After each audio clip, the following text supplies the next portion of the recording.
आज हम लोग पढ़ेंगे मैसूर राज्य के बारे में। देखिए, मैसूर राज्य का जो टॉपिक है आधुनिक भारत का एक बेहतरीन टॉपिक है। यहाँ से हमेशा एग्जाम में प्रश्न पूछे जाते हैं। इसमें दो योद्धाओं के बारे में हम लोग को पढ़ना है, एक हैदर अली के बारे में पढ़ना है और एक उनके पुत्र टीपू सुल्तान के बारे में पढ़ना है। तो आइए इसको समझते हैं पहले कि मैसूर राज्य का उदय होता कैसे है, मैसूर राज्य कहां से आया। देखिए, अगर आप भारत के मैप में देखिएगा तो ये साउथ इंडिया का मैप है, दक्षिण भारत का मैप है। दक्षिण भारत में यहाँ जो क्षेत्र आप देख रहे हैं ये गुजरात के नीचे वाला क्षेत्र, यहाँ मराठाओं का क्षेत्र था। ये कौन सा क्षेत्र था भाई? मराठा का। यहाँ पे मराठा लोग शासन करते थे, मराठाओं का शासन था। यहाँ आइएगा तो इस क्षेत्र में निजाम यानी कि हैदराबाद का शासन था। हैदराबाद में निजामों का शासन चल रहा था, तो यहाँ निजाम लोग थे, निजाम, और यहाँ पे मराठा। यहाँ पे कर्नाटक वाले क्षेत्र में कौन सा था भाई? ये मैसूर था। कर्नाटक वाले क्षेत्र में कौन था? मैसूर। अब देखिए, ये तीनों का उदय किस क्षेत्र में हुआ है? ये तीनों जो देख रहे हैं आप, निजाम, मैसूर और मराठा, इन तीनों का उदय किस क्षेत्र में हुआ है? तो ये पूरा जो एरिया है यहां से लेकर यहां तक, यहां से लेकर के पूरा यहां तक का जो एरिया है, इस पूरे क्षेत्र को हम लोग दक्कन का क्षेत्र कहते हैं। क्या कहते हैं भाई? दक्कन का क्षेत्र। ये दक्कन का क्षेत्र कहलाता है, दक्कन क्षेत्र। तो दक्कन क्षेत्र पर तीन राज्यों का उदय हुआ था। एगो मराठा था, एगो मैसूर था और एक कौन था? निजाम लोग थे, हैदराबाद का। तो ये तीन का शासन चल रहा था। अब इसमें हम लोग को मेनली किसके बारे में पढ़ना है भाई? मैसूर के बारे में। मैसूर का उदय कैसे हुआ? देखिए, मैसूर का उदय, मैसूर कौन से राज्य में आपको दिख रहा है? कर्नाटक में। तो उस समय तो सेपरेटली नहीं था, ये अलग, मतलब ये अलग थलग था। बाद में ये होता है ना कि जैसे एक नहीं था, ये अलग अलग था। तो इसमें अलग से हम लोग को मैसूर के बारे में ही जानना है। मैसूर आया कहां से, मैसूर कैसे बना? देखिए, विजयनगर साम्राज्य का नाम सुनेंगे आप लोग, विजयनगर,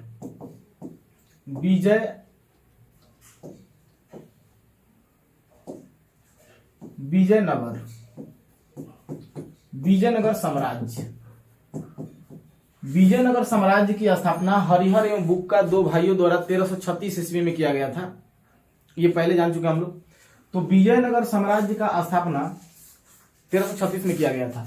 विजयनगर साम्राज्य का पतन 1565 ईस्वी में हो गया। 1565 में इसका पतन हो गया और 1565 को हम लोग तालीकोटा का युद्ध कहते हैं। तालीकोटा का युद्ध हो गया था, जिसके चलते इसका पतन हो गया था। तालीकोटा का युद्ध, ये ध्यान में रखना है, इंपोर्टेंट है। राक्षसी तांजड़ी का युद्ध भी कहा जाता है इसको, तालीकोटा के युद्ध को। ये 1565 में इसका पतन हो गया। इसका खंडहर, पूरा ये जो साम्राज्य था ये खंडहर के रूप में हो गया था। इसी खंडहर पर एक साम्राज्य का उदय हुआ था, मैसूर का। किसका भाई? मैसूर राज्य का उदय हुआ था इसी के खंडहर पर। अब इसमें क्या हुआ देखिए, हैदर अली के गद्दी पर बैठने से पहले इस पर जो शासन चल रहा था मैसूर पर, वो वाडियार वंश का शासन था। किस वंश का शासन था भाई? वाडियार वंश का। मतलब कि वाडियार वंश इस पर पहले से शासन कर रहा था, वाडियार वंश का शासन चल रहा था। और वाडियार वंश का जो शासक था उसका नाम था चिक्का कृष्ण राय तृतीय। चिक्का कृष्ण राय नाम का शासक था, चिक्का कृष्ण राय इसका शासन चल रहा था। ये राजा था भाई। इसने अपने दो मंत्रियों को नियुक्त किया था, नंदराज और मेंजराज को। नंदराज और मेंजराज को इसने अपना प्रधानमंत्री बनाया था। धीरे धीरे क्या हुआ कि वाडियार वंश का जो शासन था वो चिक्का कृष्ण राय द्वितीय के हाथ से निकलते गया और उन दोनों मंत्रियों के हाथ में चला गया। मतलब कहने का कि शासन ये सिर्फ नाम के रह गए थे वहां पर, और सारा पावर का जो इस्तेमाल करता था वो कौन लोग करते थे? वही दो लोग करते थे जो मंत्री थे, एक नंदराज और एक मेंजराज, दो लोग करते थे। अब हुआ क्या कि उसी के सेना में हैदर अली जो था, हैदर अली उसी के सेना में सिपाही के पद पर, या बोल सकते हैं फौजदार के रूप में, ये भर्ती हो गया था। मतलब सेना में ये भर्ती हो गया था, सेना में भर्ती, सिपाही के पद पर या फौजदार बोल सकते हैं, फौज में भर्ती हो गया। फौज में जब ये भर्ती हुआ तो हैदर अली अपने मतलब कुशलता के बल पर, या बोल सकते हैं कि जो भी योग्यता थी उस योग्यता के बल पे धीरे धीरे क्या होने लगा कि मैसूर पर अपना साम्राज्य धीरे धीरे स्थापित करने लगा। और एक समय ऐसा आ गया कि 1760 का समय आते आते, 1760 का टाइम आते आते धीरे धीरे क्या हुआ, कि वो मैसूर का एक ताकतवर, मतलब एक होता है ना कि पूरा नाम बना लिया अपना, मैं पूरे मैसूर में अपना नाम बना लिया। अभी वो राज्य सिंहासन पर नहीं बैठा था, लेकिन 1760 आते आते एक बहुत बड़ा नाम हो गया था हैदर अली का। फिर उसने क्या किया कि 1761 ईस्वी में 1761 ईस्वी में यहाँ का राजा बन गया, मैसूर का शासक बन गया। तो मैसूर आप लोग देख लिए हैं कहाँ है भाई। अब चलिए हैदर अली के बारे में समझते हैं। 1761 ईस्वी में मैसूर का शासक बन गया, मैसूर का शासक हो गया हैदर अली। हैदर अली 1761 में मैसूर का शासक कौन बन गया? हैदर अली बन गया। जब ये शासक बन गया तो दो लोगों को तो बुरा लगेगा भाई, क्योंकि हैदर अली का नाम बहुत ज्यादा हो गया था। और ये दो लोग कौन कौन थे? तो ये दो लोग यही थे। एक ये थे निजाम, इन लोगों को बुरा लगने लगा, निजाम वालों को बुरा लगने लगा। और एक कौन थे? मराठा लोग, इन लोगों को खराब लगने लगा कि ये हैदर अली इतना आगे कैसे चला गया, ये सिपाही या फौजदार के पद पर रहने वाला व्यक्ति इतना आगे कैसे निकल गया, इसका नाम इतना ज्यादा हो गया, ये मैसूर का शासक बन गया। तो ये मराठा लोग थे, मराठा। अब दोनों लोगों को बुरा लगने लगा भाई, और मैसूर तो यहां पे है। अब देखिए हुआ क्या कि इन दोनों कहां बिजी थे उस समय जब ये मैसूर का शासक बन रहा था। हैदर अली जब मैसूर का शासक बन रहा था तो ये दोनों बिजी कहां थे? तो मैं आपको बता दूं कि हो क्या रहा था। देखिए उस समय भारत में क्या चल रहा था। आपको पता होगा कि 1761 ईस्वी में ही 1761 में पानीपत की तृतीय लड़ाई हुई थी। पानीपत की तृतीय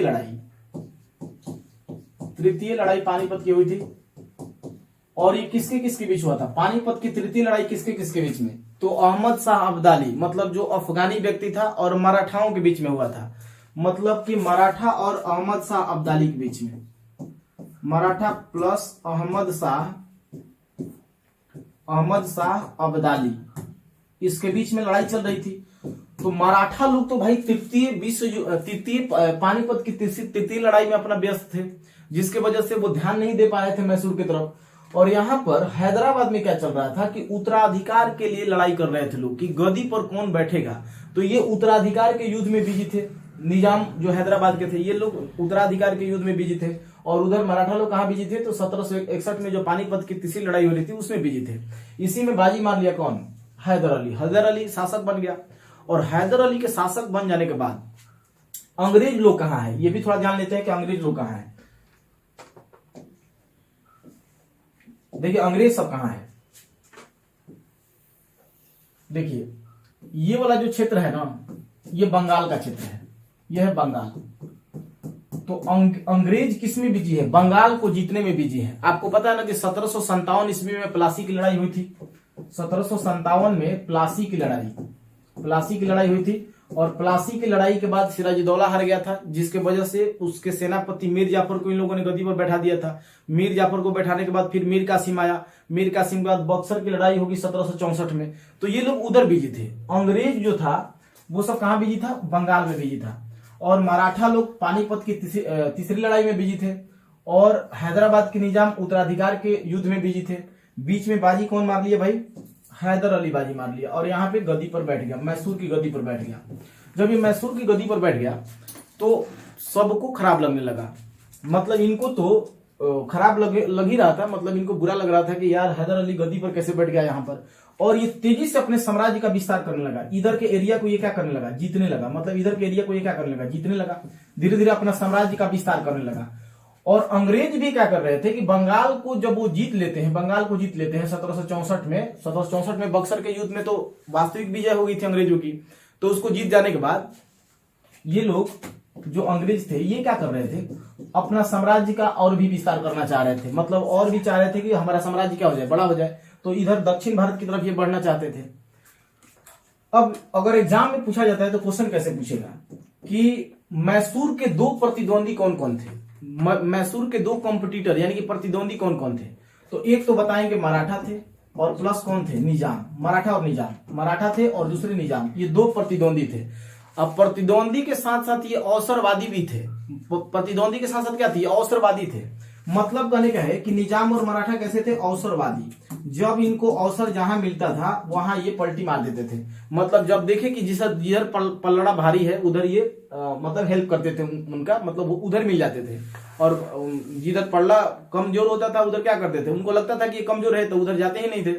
तो इन लोगों ने कभी अंग्रेजों का साथ दिया है तो कभी हैदर अली का साथ दिया है। जब इन लोगों को लगता था कि हैदर अली मजबूत है तो हैदर अली का साथ देते थे। कभी इनको लगता था कि नहीं अंग्रेज मजबूत है तो अंग्रेजों का साथ दे देते थे। मतलब इनका पूरा जीवन इसी में बीत गया है, इनको समझने में कि कौन मजबूत है। और उधर ही जाकर के ये क्या करते थे, हेल्प करते थे, उधर ही चले जाते थे मतलब लड़ने के लिए। अब इसमें देखिए हुआ क्या कि 1761 में जब ये गद्दी पर बैठे तो धीरे धीरे अपना इनका चलने लगा।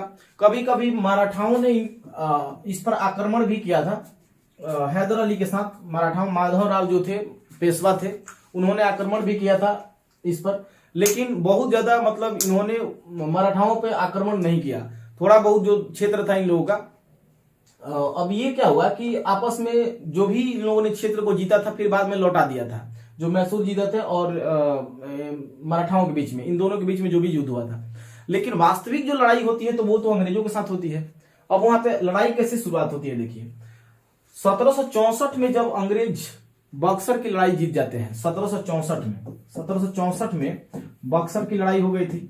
बक्सर की लड़ाई अंग्रेजों की जीतने के बाद अब तो कॉन्फिडेंस अंग्रेजों के पास बहुत ज्यादा हो गया था। अंग्रेज चाह रहे थे कि अब इधर के एरिया में हम लोग एंट्री मारे, तो इधर के एरिया में आराम से इन दोनों को मिलाना चाहते थे कि निजाम और किसको मिला ले, मराठा को मिला ले।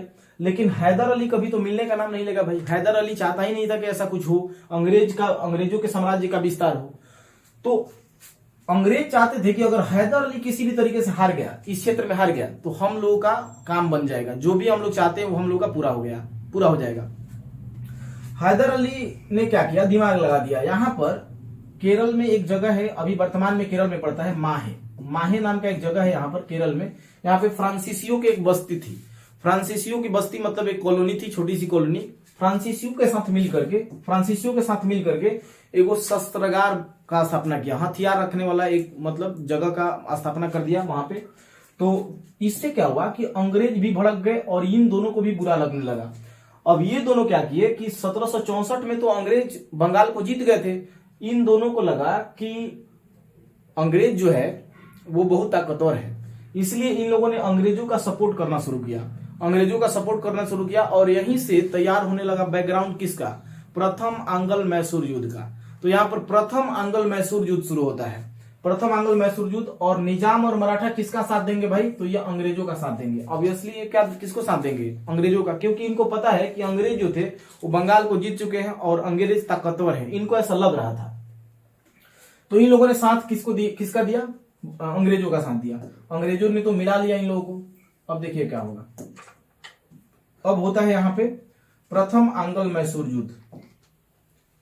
प्रथम आंग्ल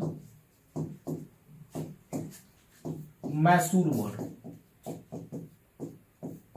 युद्ध। इसका टाइमिंग याद रखना है भाई, 1767 से 1769 तक चला था। 1767 से 1769 तक। ये मिलान करने के लिए ऑप्शन में दे दिया जाता है। युद्धों को जब मिलान करने के लिए ऑप्शन में देता है तो उस समय टाइमिंग जरूर काम आता है। टाइमिंग ये दिया रहेगा 1767 से 69। प्रथम आंग्ल मैसूर युद्ध जब शुरू होता है, प्रथम आंग्ल, देखिए आंग्ल का मतलब है अंग्रेज, आंग्ल का मतलब एंग्लो कहते हैं इंग्लिश में, और मैसूर का मतलब मैसूर, मतलब अंग्रेज और मैसूर के बीच में ये युद्ध हुआ था 1767 से 69 में। इसमें देखा गया कि निजाम और मराठा ने किसका साथ दिया, निजाम प्लस मराठों ने किसका साथ दिया भाई, तो ये साथ दिया किसका, अंग्रेजों का साथ दिया, अंग्रेजों का साथ दिया। इस समय जो अंग्रेज का गवर्नर था, जो अंग्रेजों का गवर्नर था, ये पूछा जाता है कि प्रथम आंग्ल मैसूर युद्ध के समय अंग्रेजों का गवर्नर कौन था। गवर्नर था सर वेरेलस्ट। अंग्रेजों का गवर्नर कौन था भाई, सर वेरेलस्ट था। तो निजाम और मराठों ने किसका साथ दिया, अंग्रेजों का, और गवर्नर कौन था उस समय, सर वेरेलस्ट। तो एग्जाम में डायरेक्ट पूछा जाता है कि प्रथम आंग्ल मैसूर युद्ध के समय अंग्रेजों का गवर्नर कौन था, तो ये सर वेरेलस्ट थे। इसमें क्या हुआ कि हैदर अली ने बुरी तरीके से हरा दिया किसको, अंग्रेजों को, बुरी तरीके से हरा दिया अंग्रेजों को। अब इसमें कौन हार गए, अंग्रेज हार गए। अंग्रेज हार गए, अंग्रेज हार गए, हैदर अली जीत गया। अब हैदर अली जैसे ही अंग्रेजों को हराया कि नहीं, तो इन लोगों की स्थिति बड़ी खराब हो गई। अब ये सोच रहे थे कि हमारा तो पड़ोसी जीत गया भाई, यहां पर मैसूर जीत गया, यानी कि हैदर अली जीत गया। मराठा किसका साथ दिए थे? अंग्रेजों का। निजाम भी किसका साथ दिए थे? अंग्रेजों का। लेकिन अंग्रेज तो हार गए। अब अंग्रेज हार गए तो ये उनके तरफ मिले हुए थे। अब ये सोच रहे थे निजाम और मराठा कि अगर हम हैदर अली का सपोर्ट नहीं किए तो हैदर अली तो बड़ी मार मारेगा। अब क्यों भाई? क्योंकि अब की ये तो हरा दिया। हम लोग सोच रहे थे कि अंग्रेज ताकतवर है, लेकिन अंग्रेजों को तो हरा दिया इसने। यहां पर अंग्रेज बहुत चालाकी से काम लिया। अंग्रेजों ने क्या किया कि एक संधि कर लिया। उस संधि का नाम था मद्रास की संधि। कौन सी संधि थी भाई? मद्रास की संधि। मद्रास की संधि तो एग्जाम में पूछ देता है कि प्रथम अंगल मैसूर युद्ध में कौन सी संधि हुई थी। तो एक संधि के तहत ही युद्ध खत्म होता है। तो 1769 में ही ये संधि हुआ होगा। तो 1769 में ये संधि खत्म हुआ, युद्ध खत्म हुआ तो संधि हो गया, मद्रास की संधि। अब जैसे ही ये संधि हुआ तो इसमें एक बात कहा गया कि जो भी लोग जितने भी क्षेत्र को जीते हैं उसको लौटा देंगे। तो जो भी हैदर अली ने क्षेत्र जीता था वो सब लौटा दिया। हैदर अली जो भी क्षेत्र जीता था अंग्रेजों का क्षेत्र, वो सब लौटा दिया। और अंग्रेजों ने भी जो भी क्षेत्र जीता था वो भी लौटा दिया। मतलब दोनों लोग एक दूसरे को क्षेत्र को लौटा दिए। अच्छा, दूसरा बात कहा गया कि अगर कोई भी व्यक्ति आक्रमण करता है, एक समझौता हुआ इन लोगों के बीच में कि अंग्रेज या मैसूर पर अगर कोई भी तीसरा आक्रमण करता है तो हम दोनों मिल करके उस पर क्या करेंगे? आक्रमण कर देंगे। चलिए, तो हम दोनों मिल करके उसे लड़ेंगे। लेकिन ऐसा बाद में नहीं हुआ। अब देखिए, अब हुआ क्या धीरे धीरे कि एक तो मतलब समझौता हो गया था। अब प्रथम आंग्ल मैसूर युद्ध समाप्त हो गया। प्रथम आंग्ल मैसूर युद्ध जीतने के बाद हैदर बन गया। मतलब कहने का है कि और भी हैदर अली का नाम हो गया, बहुत ज्यादा हैदर अली का नाम हो गया। लेकिन इनको देख करके जलने वाले कौन थे? निजाम थे। और कौन थे भाई? मराठा थे। उसके बाद अब देखिए, अब रणनीति बनेगी द्वितीय आंग्ल मैसूर युद्ध की। द्वितीय आंग्ल मैसूर युद्ध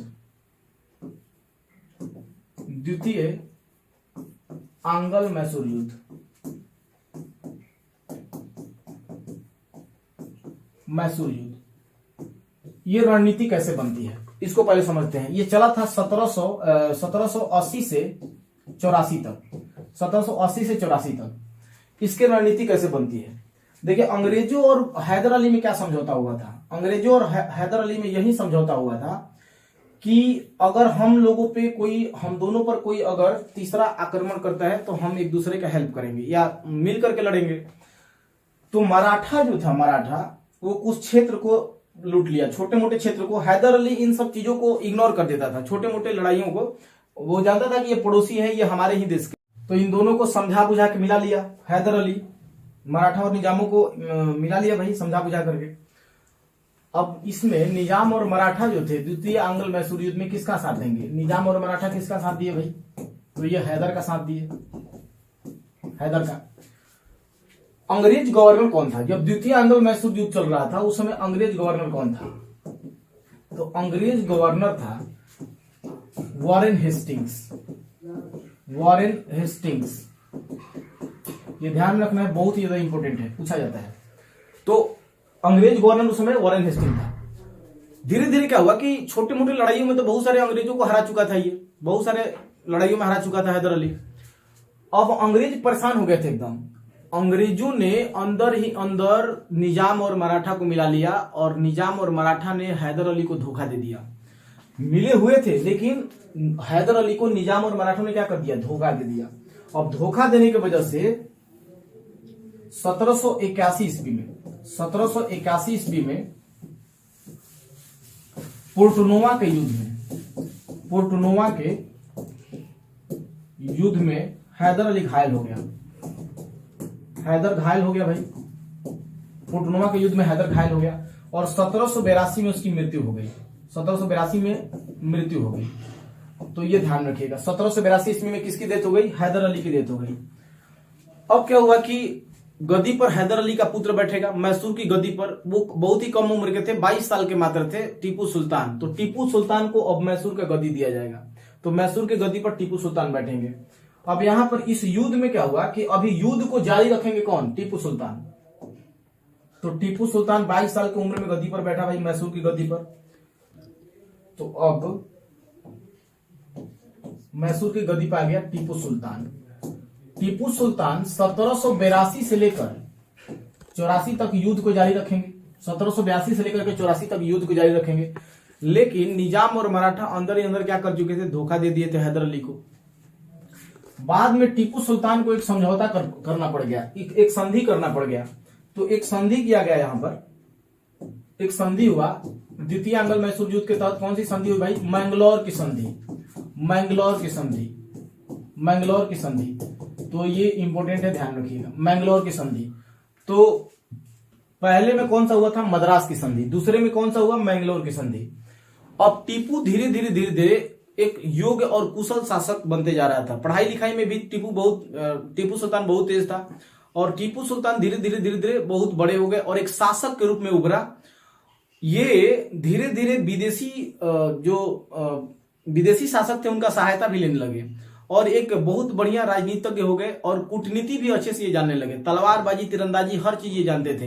यहां तक कि रॉकेट प्रणाली का विकास इन्हीं का टेक्नोलॉजी था। मतलब सबसे पहला शासक ये हुए हैं भारत में जिन्होंने रॉकेट का जन्म दिया। रॉकेट जो छोड़ा जाता है, जो भी अंग्रेज यहां से टेक्नोलॉजी ले गए थे, वो सब टीपू सुल्तान का ही दिया हुआ था। तो ये ऐसा रॉकेट बनाए थे जो 1000 गज तक दूरी तक मार सकता था। तो रॉकेट प्रणाली का देन इन्हीं का है, टीपू सुल्तान का। तो टीपू सुल्तान अब युद्ध में 1782 से लेकर के 84 तक टालते रह गया। मतलब कहने का है कि अंग्रेज उसमें जीते, ना ही टीपू सुल्तान जीते, लेकिन लास्ट में मैंगलोर की संधि कर दी गई।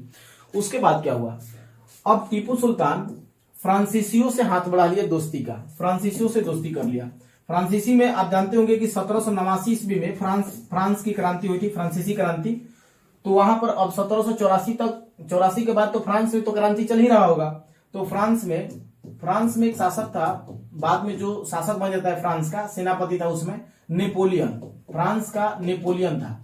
नेपोलियन के साथ इन्होंने हाथ बढ़ा लिया और सेना सहायता के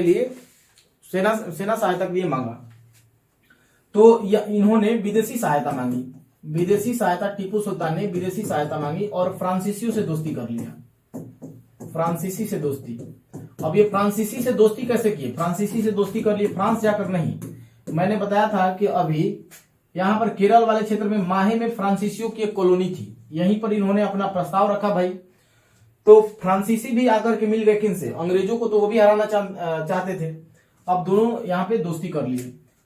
यहां पे जैकोबिन क्लब चलता था, जैकोबिन क्लब था फ्रांसीसियों की। जैकोबिन क्लब की सदस्यता इन्होंने ले ली। जैकोबिन क्लब, तो एग्जाम में पूछता है कि जैकोबिन क्लब की सदस्यता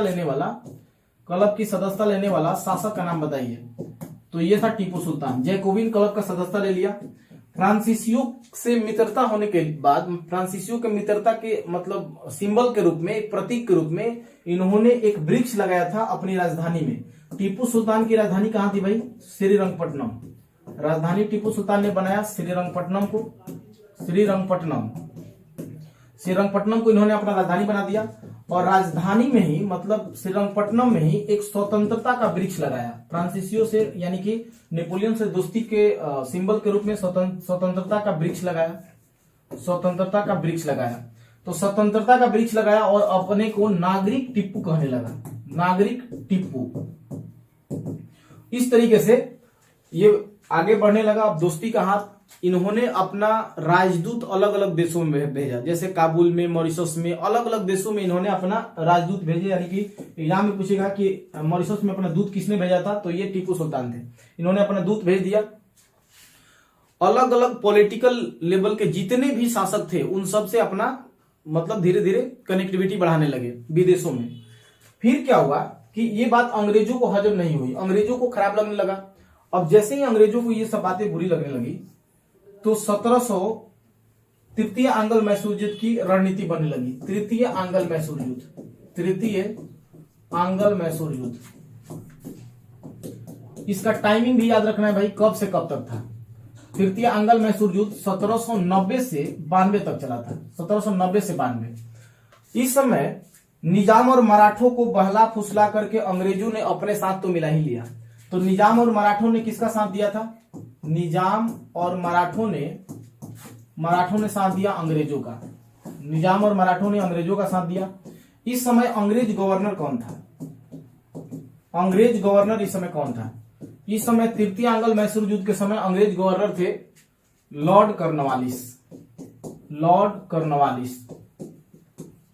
लॉर्ड कॉर्नवालिस ने आरोप लगा दिया टीपू सुल्तान पर कि तुम हमारे खिलाफ फ्रांसीसियों से मिल करके या विदेशी राजाओं से मिल करके षड्यंत्र कर रहे हो। मतलब इसने टीपू पर आरोप लगा दिया। टीपू पर आरोप लगा दिया।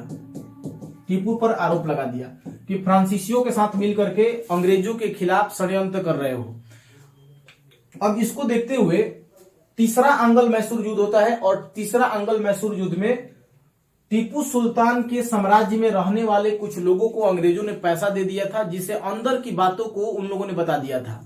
क्योंकि टीपू सुल्तान दुश्मनों से नहीं हारा था, अपनों से हार गया था। क्योंकि अपने जो लोग थे उसके साम्राज्य में रहने वाले, उसके महल में रहने वाले, उन लोगों ने कुछ ऐसी बातें अंग्रेजों को बता दी थी जो टीपू सुल्तान की कमजोरी थी। उसको बता दिया था कुछ पैसे लेकर के, जिसके वजह से टीपू सुल्तान अब यहां पे लड़ाई शुरू करता है। क्योंकि टीपू सुल्तान हार मानने वाला नहीं था। अब यहां पर लड़ाई शुरू होती है। टीपू सुल्तान तृतीय आंग्ल मैसूर युद्ध हार गया। टीपू सुल्तान, और हार जाने के बाद ये टीपू सुल्तान क्या हो गए भाई? हार गए, इस युद्ध को हार गए। हार जाने के बाद टीपू सुल्तान पर अंग्रेजों ने जुर्माना क्या लगाया? जुर्माना लगाया 3 करोड़ रुपए का। 3 करोड़ रुपए का। और श्रीरंगपट्टनम की संधि होती है। कौन सी संधि होती है भाई? श्रीरंगपट्टनम की संधि। तो ये भी इंपॉर्टेंट है। संधि कौन सी होती है? श्रीरंगपट्टनम। श्रीरंगपट्टनम की संधि हुई। इस श्रीरंगपट्टनम की संधि में यह कहा गया कि टीपू सुल्तान अपना आधा साम्राज्य किसको दे देगा? अंग्रेजों को दे देगा। और क्षतिपूर्ति के रूप में कितना रुपए देना है? 3 करोड़ रुपए। 3 करोड़ रुपए टीपू सुल्तान के पास उस समय नहीं था। लेकिन टीपू सुल्तान के दो लड़कों को क्या कर लिया? अंग्रेजों ने बंधक बना लिया। लड़कों को बंधक बना लिया, दोनों को, और लेकर के चले गए। जब तक टीपू सुल्तान 3 करोड़ रुपए नहीं देगा तब तक क्या नहीं करेंगे? छोड़ेंगे नहीं। तो ये इस तरीके से हुआ। और यहाँ पे कौन सी संधि हुई? श्रीरंगपट्टनम की संधि। तो पहले में मद्रास की संधि, दूसरे आंग्ल मैसूर युद्ध में मंगलौर की संधि, और तीसरे में कौन सी संधि हुई? श्रीरंगपट्टनम की संधि। अब टीपू सुल्तान थोड़ा सा भाई कमजोर हो गया। अपना साम्राज्य आधा तो खो ही दिया था, और निजाम मराठा उसमें हेल्प नहीं कर पाए थे, और अपने ही लोग जो थे वो धोखा दे दिए थे। अब यहां पर चौथा आंग्ल मैसूर युद्ध देख लेते हैं कि अब चौथा आंग्ल मैसूर युद्ध हुआ। तीसरे में तो आधा साम्राज्य चला गया। चौथा आंग्ल मैसूर युद्ध। चौथा आंग्ल मैसूर युद्ध। चौथा आंग्ल मैसूर युद्ध, इसका टाइमिंग था 1799। एक ही साल हुआ था भाई, 1799 में। इसमें हुआ क्या था देखिए। इस समय जो गवर्नर था, अंग्रेज गवर्नर था लॉर्ड वेलेजली था। लॉर्ड वेलेजली ये एक प्रस्ताव लेकर के आया, देसी राजाओं के सामने एक प्रस्ताव लेकर के आया। उस प्रस्ताव का नाम था सहायक संधि। कौन सा प्रस्ताव था? सहायक संधि। सहायक संधि। ये जानबूझ के इसको बोल सकते हैं कि ये एक झगड़ा करने का तरीका था।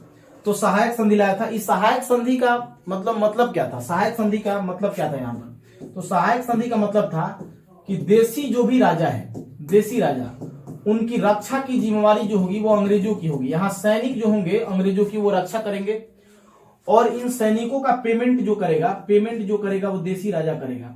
मतलब देखिए, मतलब मान लीजिए ये देसी कोई राजा है, इसका सारी रक्षा की जिम्मेवारी किसकी है? तो रक्षा की जिम्मेवारी अंग्रेजों की है। मतलब अंग्रेज उसकी रक्षा करेंगे, उसकी सेना, अंग्रेजों की सेना रक्षा करेगी, और इसका जितना भी सुविधा है, पेमेंट है, पेंशन है, सब कौन देगा? वो वहां का राजा देगा।